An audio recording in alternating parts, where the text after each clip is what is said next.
Hello, everybody. So, in 1760, us humans all became a little bit useless.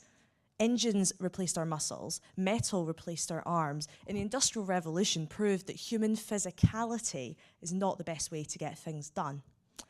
So it's 2016, and we've really tried to become useful through our intellect, but we're now having to come to terms with the fact that computers, machines, algorithms, they're more reliable, they're much faster, and to be honest, they're just a lot more manageable than people. So what's next for us? Are we going to be completely irrelevant in this world that's controlled by the invisible hand? Now that computers are better in terms of intellect and in terms of physicality, is there anything we've even got to offer? I think we've got one last thing.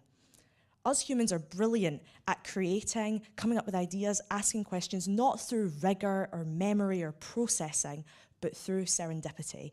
We're actually built to be able to come up with ideas and react with randomness. And you'd think that'd be easy for computers, right? Wrong. Software can only do pseudo-randomness. And scientists for years are having to use weird forms of hardware to be able to get the holy grail of serendipity in computing.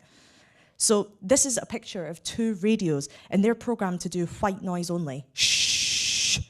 That's the background radiation from the universe, and it's a very chaotic system. So when the computer is asked for something random, it can tap into that chaos and come back with randomness. This is even weirder. This is lava rand. This is a webcam that's looking at 6 lava lamps, tracking the globules, chaotic system, asks for randomness and goes, hey, spout out an answer.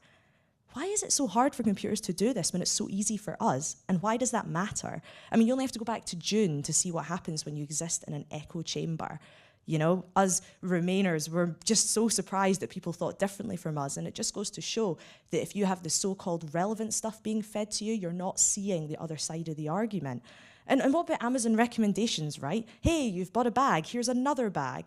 But even when they get it right, do you even want similar recommendations? Surely there's life beyond John Grisham novels. And what about Spotify? I mean, I absolutely love Discover Weekly. It really does give me some great stuff, but what if I really want to broaden my musical knowledge? What if I want something that I never would find before? You can't, because everything is based on one thing. It's what I already listen to. So we're having to almost browse privately and do random searches like inflatable elephant to trick our computers into having no data about us, which is pointless because they're amazing and they're in our pockets. Why aren't we using them better? This year at Cannes, the Drum did this brilliant experiment with IBM Watson where they fed in a whole load of data from old winners so they could predict the new ones. And it kind of worked. But it got me thinking, if you can predict what's going to win at Cannes, if you can predict what's going to make us tick and make us feel creative, then won't everyone just enter the same stuff? Wouldn't it just get boring? If we keep using AI and machine learning too much in our creative endeavors, aren't we just going towards a world that's all the same? I mean, serendipity and our human ability to react in weird, different ways to different scenarios, that's what makes unexpected joy and ingenious solutions to problems. So, maybe there is light at the end of the tunnel. Maybe us humans actually are super useful when it comes to coming up with brilliant solutions. Because at the end of the day, computers can't do this. Well, not yet, anyway.